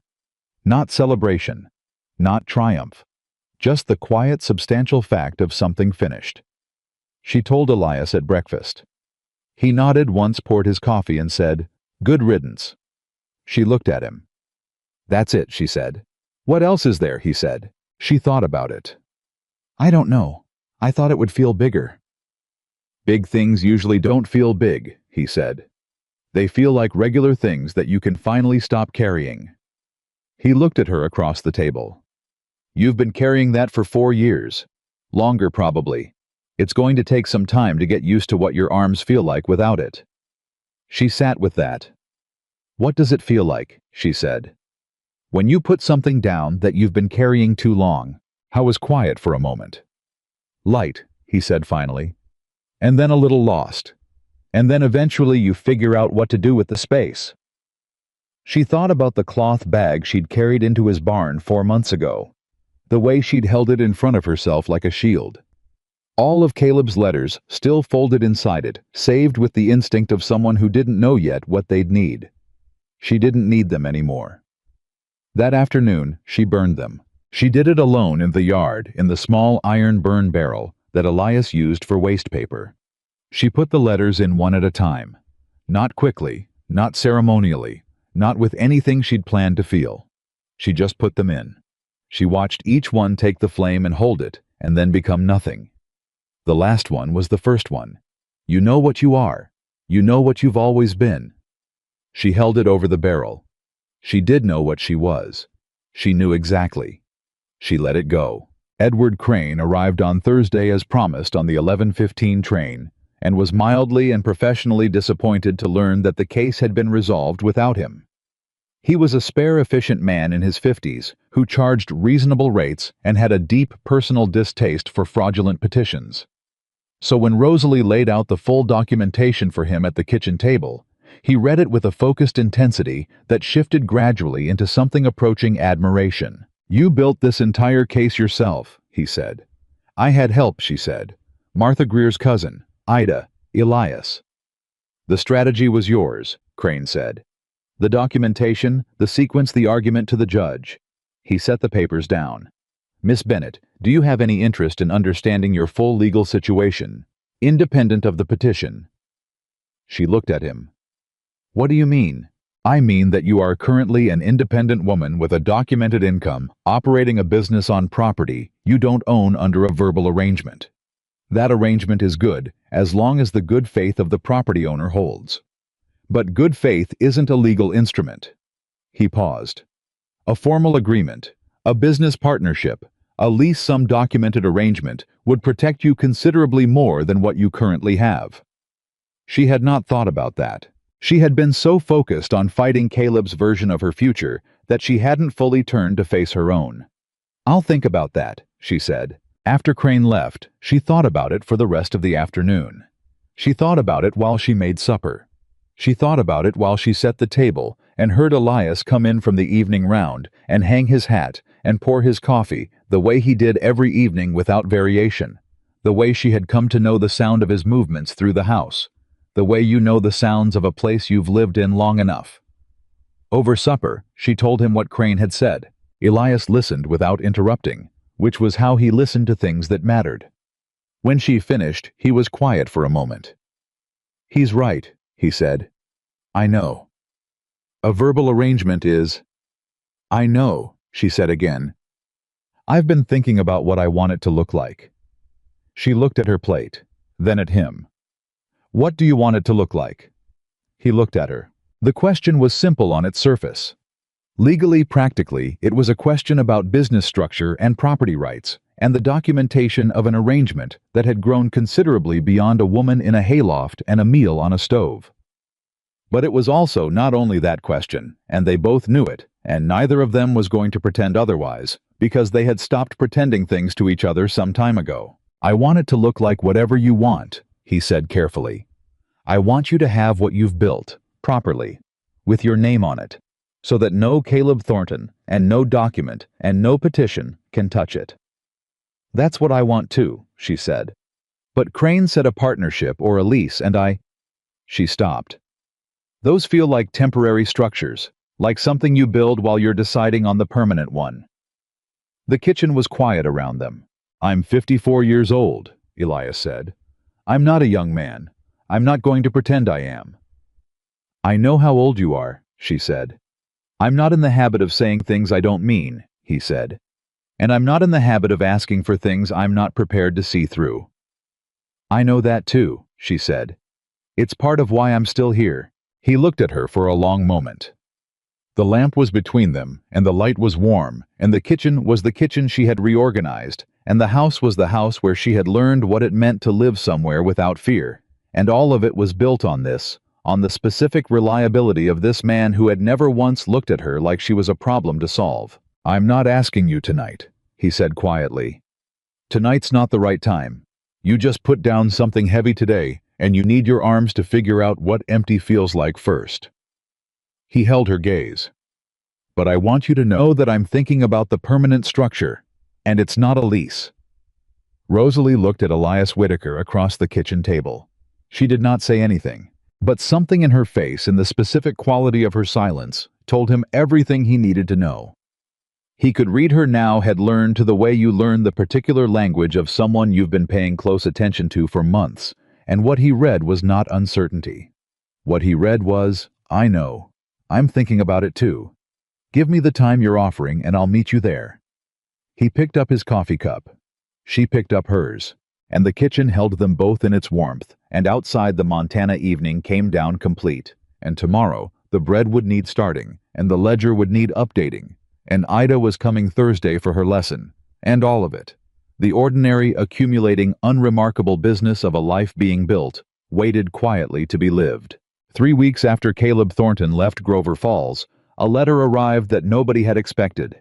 It was not from Caleb. Rosalie had steeled herself for something from Caleb. Another angle, another strategy, another document with another set of signatures. She had learned to hold a piece of that readiness in the back of her chest at all times, the way you hold an umbrella even on a clear day when the clouds have been unreliable lately. The letter was from Clara Voss. Rosalie sat at the kitchen table and held it for a long moment before she opened it, because the name alone was enough to make the room feel different. Clara Voss, who had been 22 years old. Clara Voss, who had fought Caleb's petition and won, and then left the territory entirely. Clara Voss, who existed in Rosalie's understanding as a woman she had never met, but felt she knew the way. You know someone who walked the same road before you and left marks you recognized. She opened it. The handwriting was small and precise. The handwriting of someone who had learned to take up as little space as possible and was still even now in the habit of it. Miss Bennet, it read. My cousin in Millhaven wrote to tell me what happened in Grover Falls. I have been trying to write this letter for 2 weeks and starting over every time, so I am going to say the plain of it and stop trying to make it sound better than it is. I am sorry I never spoke. When he came for me 8 years ago, I fought it, and I won, and then I left because I could not stand to be in a place where people had seen what he did to me.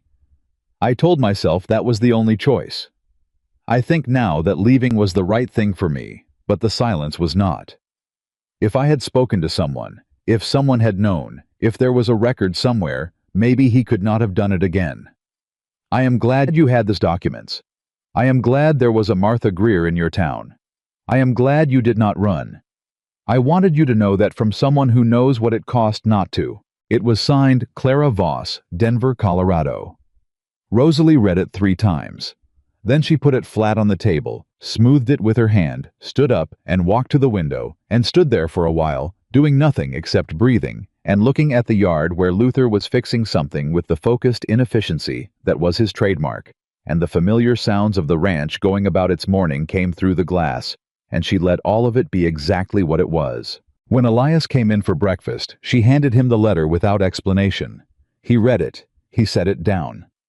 She's right, Rosalie said. About which part? The silence. She turned from the window. He did it again because she was silent. And I was silent for 4 years because I thought nobody would believe me. And that silence fed each other. She sat down. I don't want to be silent anymore. Not about any of it. Elias looked at her.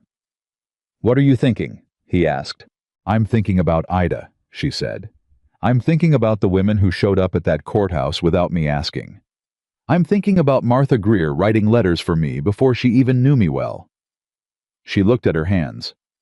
There are women in this valley who are living inside the same silence I was living in. Not necessarily Caleb, not him specifically, but that kind of thing. That particular kind of being told what they are until they believe it. She looked up.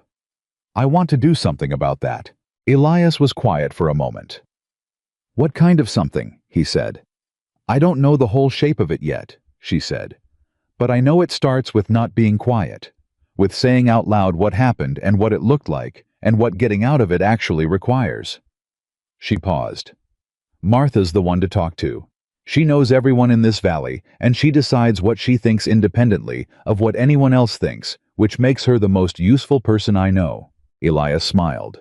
It was a small smile, the kind that arrived on his face rarely, and therefore meant more for the rarity. I'll get the wagon, he said. She shook her head. I'll walk, she said. I walked into this valley on a broken ankle in a storm with nothing. I think I can walk 3 miles on a good morning with everything I've got. He looked at her. He did not argue. She walked to town. Martha Greer was behind her counter when Rosalie came through the door, doing the books with the focused attention of a woman who treated accounting as a form of moral discipline. She looked up without surprise, as if she'd been expecting Rosalie at some indeterminate point, and was simply noting that the point had arrived. "There's coffee," Martha said. Rosalie poured herself a cup and sat on the stool at the end of the counter and said, "I want to start something, and I think you're the person to tell me whether it's possible." Martha closed her ledger. "Tell me." So Rosalie told her. She told her about Clara Voss and the letter. She told her about what she'd been thinking on the walk into town, that there were women in the valley who were living inside silence, the way Rosalie had, who had been told so thoroughly what they were that they'd stopped being able to imagine anything else. She talked about what it had actually taken to get out, not just the courage to leave, but the specific practical things, a room, a job, a person who behaved consistently well over enough time that the armor started coming down. Someone to show you that your name on a ledger meant something. Martha listened without interrupting. When Rosalie finished, the store was very quiet. "There's a woman on the Hennessy farm," Martha said. "On the South Road. She doesn't come to town alone. Her husband comes for the supplies." She paused. "She used to come herself. About 3 years ago she stopped." Rosalie looked at her. "And there's a girl who works at the boarding house," Martha continued. "She's been working there since she was 14. She's 20 now. She's never had a wage day where she saw the money herself." She folded her hands. "And there's at least 2 others I can think of without trying hard." "So it's possible," Rosalie said. "The need is there," Martha said. "Whether it's possible depends on whether women like you are willing to be the ones who make it happen." She looked at Rosalie directly. "Are you?" "Yes," Rosalie said, without hesitation. Without the pause she would have needed 4 months ago to check whether she was allowed to want something this large. Martha unfolded her hands. "Then here's what I can do," she said. "I know the women. I know which ones can be approached and how. I have space in the back of this store that I've been using for extra stock that could be used for something better." She paused. "What I don't have is someone who's been through it, who can speak to it honestly. That's you." "That's me," Rosalie said. Martha picked up her ledger again, not dismissing Rosalie, just signaling that she was the kind of person who moved directly from deciding to doing. "Come back Friday," she said. "Bring that girl Ida. She's going to be useful." Rosalie walked back to the ranch, feeling something she hadn't expected. Not the lightness that Elias had described when you set something down, but a different kind. The specific energy of a person who has just picked something up on purpose, who has chosen with full knowledge of the weight to carry it. She was still in that feeling when she got back to the farmhouse and found Elias sitting on the porch with a piece of paper in his hand. She knew from the way he was holding it that it was not ordinary. "What is it?" she said. He held it out. She took it. She read it. It was a letter from Edward Crane, brief and businesslike in the way all of Crane's correspondence was, containing a single piece of information that took her 3 readings to fully absorb. Caleb Thornton had been formally charged, not in Grover Falls, in his home county. The fraud warrant on Dr. Meade, one of the physicians who had signed the incompetency petition, had been executed, and Meade, in the process of negotiating his own situation, had provided a full account of his arrangement with Caleb Thornton. The account named 3 women. Clara Voss was one of them. Rosalie was another. The third was a woman she'd never heard of in a county she'd never been to, whose name was Winifred Sharp. Caleb Thornton had done this to 3 women. And now, for the first time, someone was going to have to answer for it. Rosalie sat down on the porch steps. She sat there for a long time. "They'll need statements," she said finally. "From me. Probably from Clara, too." "Crane says yes," Elias said. "He's already written to you about it. That's the letter. I'll give them everything I have." She looked at the papers in her hands. "I kept all of it. Every letter, every document." She paused. "I gave them to Crane for safekeeping after the hearing. He has them." "I know," Elias said. She looked at him. "You told me to save everything in writing." "Crane told you that," he said. "You told me first." She held his gaze. "The night I told you about the letters.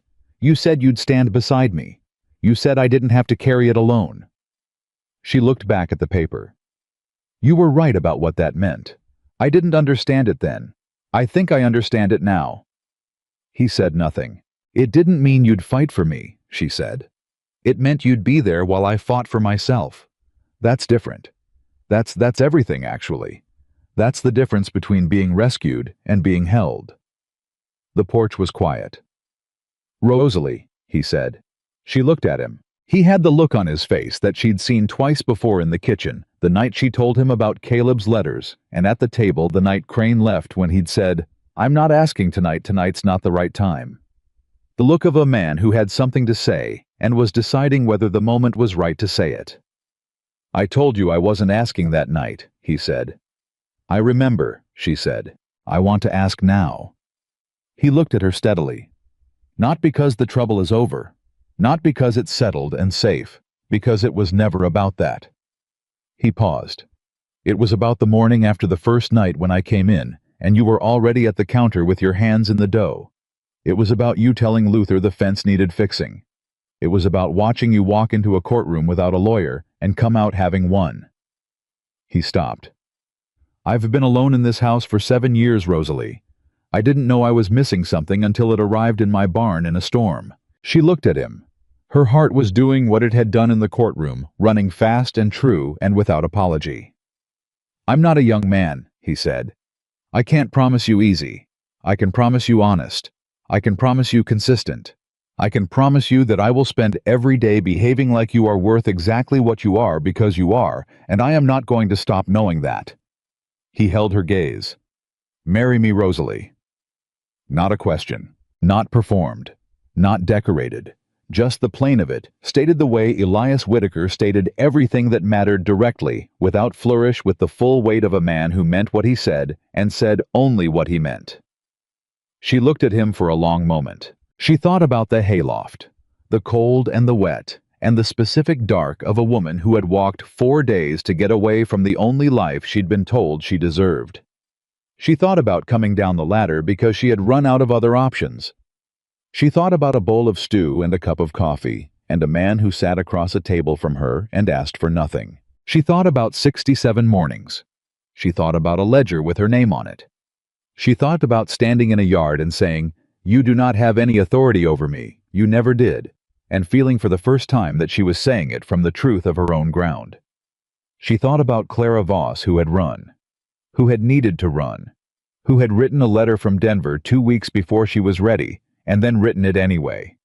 Rosalie was not going to run. "Yes," she said, "just that." Just the plain of it back in the same register he'd offered it.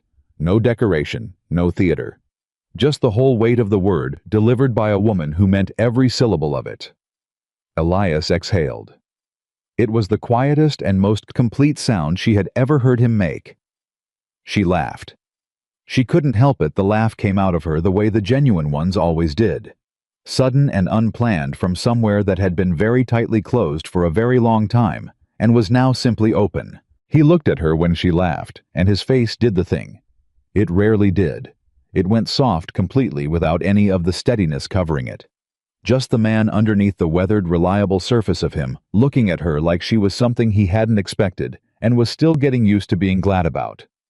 She reached over and put her hand over his on the porch railing. He turned his hand over and held hers. They sat like that for a while in the October light on the porch of the farmhouse where she had arrived as a stranger and was leaving as something she didn't have a word for yet, though she was fairly certain the word was coming. The news moved through Grover Falls. The way news moved in small places, faster than any individual act of telling, could account for carried on the specific current of community that operated in the spaces between formal communication. By Thursday, Martha Greer knew. By Friday, Ida knew, which meant everyone Ida had spoken to in the previous 48 hours knew, which was a considerable number of people for a 17-year-old who took her intelligence seriously. The reactions were as reactions tend to be various. Betta Alderman said she'd seen it coming from the first time she'd watched Elias wait outside the courthouse, with the reins loose in his hands, and the expression of a man who was not waiting for something to end, but for someone to be ready to come back to him. Frances Cole said she thought it was very fast, given the circumstances, and then revised that opinion when her husband pointed out that Elias Whitaker had been alone for 7 years, and circumstances were not always the most important variable. Luther said in the kitchen, the morning after Rosalie told the ranch hands that he thought it was the best news he'd heard since the bread started selling, and then looked so genuinely delighted about the whole thing that Rosalie did not tell him he needed to fix a fence for possibly the first time since she'd known him. Martha Greer said nothing at all when Rosalie told her. She looked at her for a long moment with the structural skepticism softened into something that had enough warmth in it to qualify by Martha's standards as joy. Then she said, "You're going to need a dress," which was the Martha Greer equivalent of tears and embraces, and Rosalie understood that perfectly. They were married on a Saturday in late October, 4 weeks after Elias asked, and Rosalie answered with one word that contained all of the others. The wedding was small. That had been Rosalie's only firm opinion on the matter, and Elias had no opinions about weddings beyond wanting to be in one so small it was. The people who came were the people who had showed up in a courthouse in September without being asked. Martha and Ida Bett, and Francis Luther, and the other 2 ranch hands. Edward Crane, who had made the trip from Billings on his own initiative, and showed up the night before with a bottle of good whiskey, and the expression of a man who considered this a professional success. Judge Foss officiated. Rosalie had not planned that. Foss had offered through an intermediary she suspected was Martha, and the particular rightness of it, the man who had dismissed Caleb Thornton's petition standing in front of the same people to make something permanent instead, was too complete to decline. She wore a dress that Martha had helped her make from fabric she had chosen herself. Not blue, not the worn-out blue prairie dress she'd arrived in. Green. The specific green of new grass after a long winter, which was not a color she'd been conscious of choosing for any symbolic reason, but which when she put it on the morning of the wedding felt exactly correct. She carried no flowers. She carried the ledger. Not into the ceremony, she left it in the farmhouse. But she had picked it up that morning, just for a moment, and held it in both hands, and looked at her name on the cover and the numbers inside, and it had felt like holding proof. Not of the wedding. Of everything that made the wedding possible. The bread and the butter and the cheese and the market days, and the women who had bought from her, and the court case, and the letters burned in the yard, and Clara Voss's handwriting, and 4 months of mornings of deciding one at a time that she was still here, and still building, and not done yet. She had put it back on the shelf where it lived, and walked out into the October morning. Elias was waiting on the porch in his good shirt. He looked at her when she came out, and he did not say anything for a moment. He just looked at her the way he'd looked at her on the porch when she'd said yes, like something he hadn't expected, and was still adjusting to the good fortune of. "You look," he started. "Don't," she said. But she was smiling when she said it. "I was going to say you look like yourself," he said. "I think that's the best thing a person can look like." She looked at him. "You do too," she said. They walked to town together. The ceremony was brief and unadorned and exactly right. Foss read the words with the same measured deliberateness he brought to everything. And Elias said his part without hesitation and without performance, and Rosalie said hers in the clearest voice she had, which was considerably clearer than the voice she'd used to answer him from a hayloft 4 months and a lifetime ago. When it was done, Luther started clapping immediately, and with an enthusiasm that was slightly ahead of everyone else's, and therefore slightly comic, and somehow entirely perfect. Martha shook Rosalie's hand. Rosalie pulled her into an embrace instead. Martha was stiff for exactly 1 second, and then she was not. They walked back to the ranch in the October afternoon, all of them together, and Rosalie made a meal that lasted 3 hours because no one wanted to leave, and the food kept being good enough to justify staying. And Luther ate 4 servings of everything, and Ida talked to Edward Crane about the law for so long that Crane told her in his spare businesslike way that she should consider studying it, and the expression on Ida's face when he said, that was the expression of a person who has just been shown a door they hadn't known was there, after everyone left and the kitchen was cleaned and the lamps were turned down. Rosalie stood at the kitchen window for a moment by herself. She had a habit of doing that, standing at this window, looking out at the yard where Luther was usually doing something with the efficiency of a man who moved at his own pace, regardless of urgency. The yard was empty now, dark. The kind of quiet that Montana made in October when the day had finished being used. She heard Elias behind her. "You all right?" he said. "Yes," she said. Then, "More than all right." She turned around. "I was just thinking about the woman who came through that barn door in a storm." "What about her?" "I was thinking about how she would feel if she could see this kitchen, this day."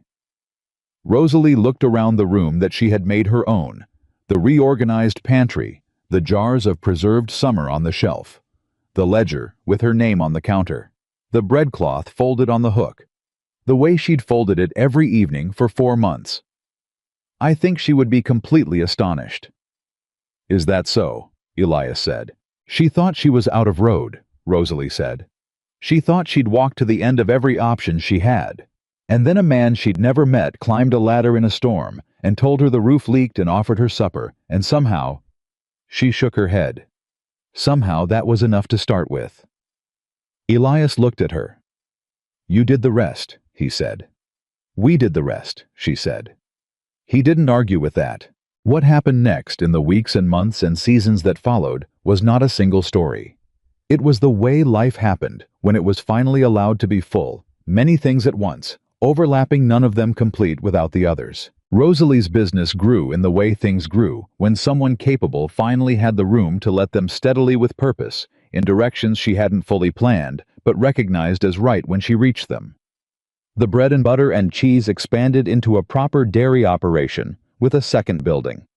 A hired woman named Pearl, who had come to Rosalie through Martha's network, and who turned out to have a genius for cream that exceeded even Rosalie's own. They put the Whitaker name on the products, and then they put both names, and eventually, people in 3 counties recognized what the label meant. The thing Rosalie had talked about with Martha in the dry goods store. The thing that had started with Clara Voss's letter and her own walk into town, and the women who had shown up in a courtroom, became real. Slowly, without announcement, but real. Martha's back room became a meeting place. Not formal, not organized. The way things got organized when men got involved and everything turned into a committee. Just a place where women came. Where they could say the things they couldn't say in the street or the store or the home, where someone else controlled the terms. Where Rosalie would sometimes sit and talk, not as someone who had answers, but as someone who had gotten through something and was willing to say exactly what it had looked like. The woman from the Hennessy farm came. Her name was Agnes. She came once and said nothing and left before anyone could speak to her. She came again 2 weeks later and sat in the back. By the 3rd time she came, she had brought a neighbor. By the 4th time, she had spoken. Rosalie did not mark these events with ceremony. She just noted them and filed them in the same place she filed the mornings. She'd decided to stay the accumulating record of the fact that things that seemed impossible were sometimes only impossible until the first person did them. Ida that spring wrote to a law office in Helena to inquire about their policies regarding female clerks. Edward Crane had written her a letter of introduction without being asked. She showed it to Rosalie first. "Is it too much?" Ida asked. "Mother says it's too much." "Your mother said she does what's right, not what's easy," Rosalie said. "Those aren't always the same thing." Ida sent the letter. Clara Voss wrote again from Denver to say that she had given a statement to the county court regarding Caleb Thornton. She had done it by mail, which she acknowledged was the coward's way, but she had done it, and it had been received, and she was glad. She asked about Grover Falls. She asked about the woman who had not run. She did not ask about herself. But at the end of the letter, in the small, precise handwriting of a woman still in the habit of taking up as little space as possible, she wrote, "I have been thinking about coming back. Not to where I was, just back. To a place where someone might know what I went through and not find it shameful." Rosalie wrote back the same day. "Come," she wrote. "There is room here." Caleb Thornton's trial concluded in the spring with a conviction on 2 counts of fraud. The sentence was modest 6 months and a substantial fine, which, given the machinery of the law and the particular protection that respectable-looking men tended to receive from it, was probably not sufficient and was certainly not nothing. Rosalie read the verdict in a copy of the territorial newspaper that Martha brought to the store, and she felt the same thing she'd felt watching him ride away from the ranch yard. Not triumph. Not relief. Something smaller and more honest than those. The specific quiet of a thing that had been wrong for a long time, being named wrong in a room with witnesses on paper permanently. That was something. She folded the newspaper and went back to the cheese. What she was, by the first anniversary of the storm that had brought her through Elias Whitaker's barn door, was something the old version of her would not have been able to picture. She was a woman with her name on a building. Not the whole building, it was still the Whitaker Ranch, and that was right, that was accurate, but on the production side, on the signage above the dairy door, her name appeared alongside his Whitaker and Bennett Creamery. She had kept her name. Elias had not only agreed, he had suggested it in the specific way he suggested things that were obviously correct, simply without requiring discussion. She was a woman who sat in Martha's back room on the third Thursday of every month and talked to women who were where she had been, and she was honest about it in ways that still cost her something to be honest about. And she paid that cost every time, because she had learned that silence and shame were the same mechanism, and she was done operating that mechanism. She was a woman who walked into rooms without calculating the exits first. She was still aware of the exits that part of her had been built too deep to entirely dismantle, and she had come to think of it not as damage, but as a particular kind of literacy, an ability to read a room that most people had to work harder to acquire. She just no longer needed to run through them. She was a woman who was loved by a man who had loved her from the specific point of seeing her accurately, not idealized, not diminished, just seen the way you see something real, and who had organized his entire behavior around that, seeing consistently without exception for going on a full year. She was a woman who had built something. She knew that because she could see it. The ledger on the shelf, the jars on the wall, the name above the door, the women in the back room, the girl who had sent a letter to Helena about the law. All of it was evidence. All of it was hers. All of it had been built from a woman who arrived with a cloth bag and a split lip and the stubborn, foolish, irreducible belief that something better had to exist somewhere. She had been right. On the evening of the exact anniversary, she knew the date because she'd looked up what date it had been when she finally calculated backward from the day she'd left. She was standing in the yard in the October evening when Elias came and stood beside her. They stood in their habitual way, close enough to matter, comfortable enough not to need ceremony about it. 1 year, she said. 1 year, he agreed. Do you remember what you thought when you came up that ladder? I was quiet for a moment. I thought someone was hiding, he said. I didn't know why. I didn't know much of anything except there were footprints in the mud going toward my barn, and whoever made them was running. Were you worried? I was curious, he said.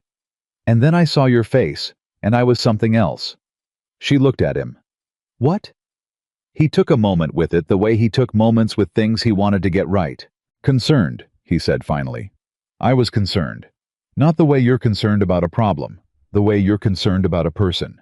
He paused. You looked like something that had been very badly used and was still going anyway. And I thought whatever made her keep going is the most important thing about her. She looked at him for a long moment. You never told me that, she said.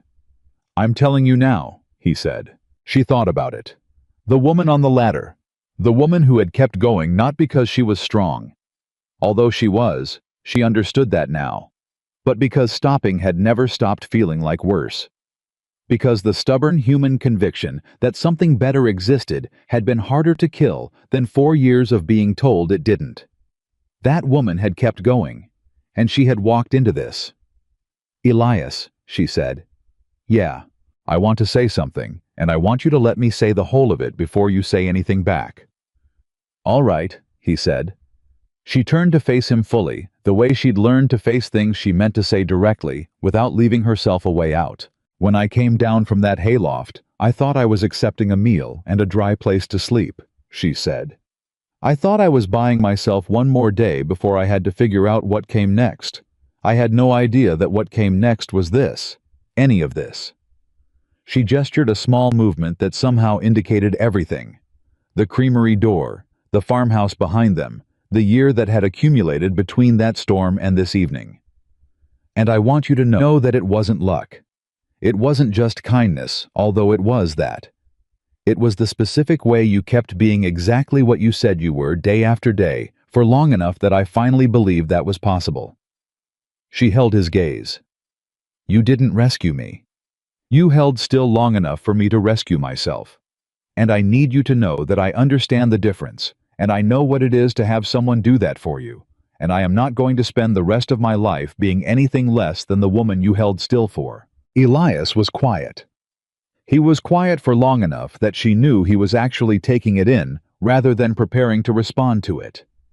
Then he said, "That's the finest thing anyone has ever said to me." "It's the truth," she said.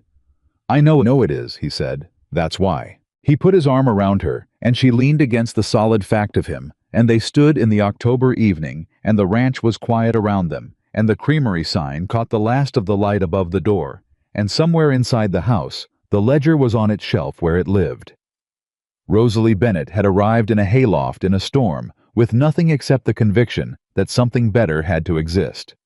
She had been right. She had built it herself with her own hands, in the space that one steady man had held open long enough for her to find her footing, and she had filled that space with work and bread and hard-won legal victories, and women who came to a back room on the third Thursday of every month, and she had built it into something that had her name on it, and was therefore in every way that mattered hers. The woman who had been told she was nothing became the woman this valley could not do without.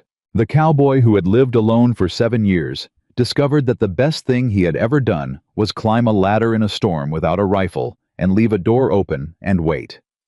And in Grover Falls, Montana, in the year of 1883, the story of the woman found in the hayloft became the story people told when they wanted to say something true about what it meant to be worth more than the worst version of you that anyone had ever tried to make you believe. It was not a story about being saved. It was a story about holding on long enough to save yourself and having the extraordinary luck just once of finding someone willing to hold still while you did. That was the whole of it. That was everything.